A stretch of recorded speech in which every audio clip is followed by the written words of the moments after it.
What's up, creepers and geekers? Chris, the Atari Creep. How is everyone doing today, guys? I hope your holidays, the whole silly season, is treating you well. It is almost Creepsmas here at our house, and I can't wait for it to be fucking over. But what better than to delve into the world of the toys the Creep wish he still had? This week, we're not going to talk about one specific toy, though I probably will focus on a specific one later on. But I want to look at some gay toys. These ones, in fact, right here. Now, if you're going to search these, please be very careful on how you do search for them if you're sensitive to certain kinds of lifestyles, so to speak. I'm not going to say anything more than that.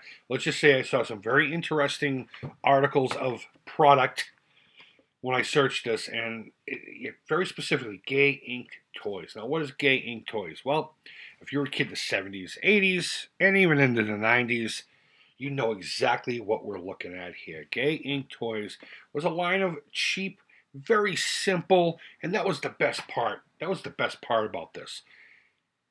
Usually vehicles, cars, trucks, boats, planes, stuff like that. They ventured into other things, I am pretty sure. But I want to talk about these specifically because they were so everywhere.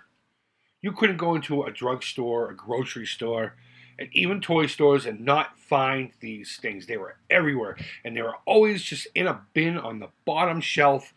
No tags, no fancy boxes for the most part, unless you got a set.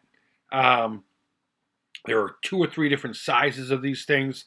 And they were just real simple injection molded plastic. Usually 1, 2 colors. The wheels were interchangeable. You could pop them on, pop them off. They made a very specific squeak when you used them. Just great fun, and they were cheap. They were like $1. And even if your mom said no toys this trip, if you scraped up $1 from the couch, you were coming home with one of these. Simple, cheap, you knew you were coming home with them. They were almost disposable. They were just so readily available. And what's really great about this search, I didn't know this space line existed. And now I'm absolutely in love. I got to find these things. But regardless, let's have a look at a few. Now, this was a company out of Michigan. They're now called American Plastics. And I don't know if they actually still operate in the States or if they're just a company in the States that have product imported. I really don't know. I didn't look into that. But these were made in the USA, simple plastic toys. I remember this van was one of the smaller ones. It was probably like 4 inches, 5 inches. Had a really cool Vista roof. And another thing that was really cool about these is they reused the molds for many different things. Like right here, we got a race car, and I think this is supposed to be it was either a Monte Carlo or a Caprice. I can't remember. But this one's a race car. It's a NASCAR-inspired vehicle. They had them in different colors. But they would also use this exact vehicle for, like, say, a police car. Or you can get it as just a plain everyday driver. I don't think I ever had this Camaro, but those wheels bring back a lot of memories. Here's an airplane I remember a lot of my friends having. And what was great about these is they worked with your 3 3/4 action figures as well. So they were just a nice, simple, I'm going to say that a lot, simple, cheap, very effective toy that blended in with a lot of things. Here's an example of one of the vans. It was usually a second generation Econoline Ford. This was their camping variant. Do they have other examples? No. I'm sure we'll get to one here. They had what they called the custom van. I call it the fuck truck to this day, and you should know why. You know, the vans are rocking. Don't come a knocking. A lot of pickup trucks, a lot of Pintos. There's one specific Pinto that I hope that they have. Look at this thing. So far we've seen three different space toys. 4. Guys, if you have a line on these in decent shape, I would love to get my grubby little mitts on them. But oh, look at this. Look at this. I had this Mustang, and there's actually a small story behind this one. I'm glad it popped up. I probably should have looked at these beforehand, right? So we're at a raceway up in New Hampshire. I don't know, we're really into NASCAR or anything. It was like a little local, cars just driving around, and then there was a crash derby in the center afterwards. This was for sale then. I remember I said these things were cheap. They were usually like $1. Well, this place obviously was selling for like $5 because that's what they do at events, right? My parents were so pissed, and I just would not shut up about it. To the point where I probably almost got my ass beat. But I came home with it. Oh, kids are bastards. Kids are bad. Yeah, here you go. Here's the fuck truck. I had plenty of these. I think this was a smaller one too. I think if they had these solid black wheels, they were the smaller ones. And if they had, say, the white wheels that, let's see, white wheels. There we go. That this Pinto has, it was one of the larger ones. And also there were chrome ones like the Mustang I just showed you.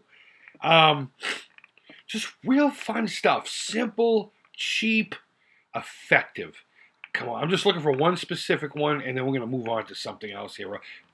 No, come on. Come on, where is it? There it is. Bam. The Pinto General Lee. How can you not be in love with that? How can you not be in love with that? Now, I did say that they made other things. They made vehicles, and evidently they made space vehicles too that I didn't know about, and I'm falling in love with at this moment. But there was one toy in particular I got from this line here, and I can't remember if it was I want to say it was a birthday gift, just a random one, because I wasn't into, say, Army kind of warfare. I was more into space warfare style toys. But I got this. This Army helicopter one year. And actually what started the whole rabbit hole of this video was I saw this in the background in a retro blasting video, an older one. He had a bunch of boxes of Star Wars stuff in a closet, and this was just like on top of it. And I'm like, oh my God, I remember that thing. I played with that thing all the time.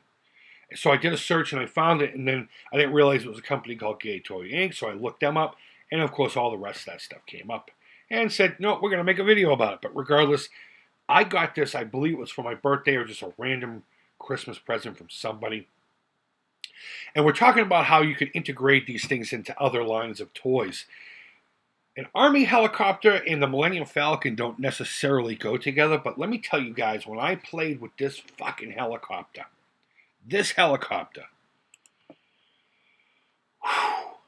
your figures would fit in there. I mean, they didn't stay very well. You would either have to tape them down. There was really no seatbelt or anything like that. But it was just, it worked. I don't know how. It shouldn't have, but it worked. And I played, there you go, Gay Toys Inc. They're out of Michigan. It was just a fun toy. I took care of this thing. I displayed it. Again, not being into the whole Army war play, I didn't have many G.I. Joes. In fact, I think the few G.I. Joe figures I had did go in here, and they would cross-pollinate with my Star Wars stuff. Just a fantastic toy. And when I saw this, I just a lot of great memories flooded. I teared up a little bit. And I was like, I got to find out what that was. And I forgot all about it until that video. So, Retro Blasting, thank you so much for a great show. Though I think you're very monotone in your voice. Your show's amazing. Yeah, so that's my look at gay toys. I'd love to hear any of your memories. Do you even collect these things? Does anybody collect these things? I don't even know if there's a market for it. If they're expensive or not, I'm pretty sure they are. But again, you can get, say, that same van as a school bus, as a camper, as a party van. There's so many variants, so many stickers, so many colors. Just a bunch of, again, cheap, simple fun. The kids just today, these little kids today, these little motherfuckers and their iPads and their eyeballs and their, God, do kids even jerk off anymore for fun? It's too simple for them. They have to fucking do it with a robot. But either way, that was totally inappropriate. But either way, guys, go ahead and leave your thoughts down below. Leave feedback, thumbs up, thumbs down. All feedback to the Creep is positive. Guys, I really do hope your holiday's going well. And if you don't celebrate anything, awesome. I hope you're still having a fantastic week. I am off all next week and the week after that. So look forward to me fucking blasting videos out at you. And what they're going to be about, I don't know. But guys, thank you always so much for watching. I really do appreciate it. Yeah, and until next time, take care, creep it real, and bye-bye.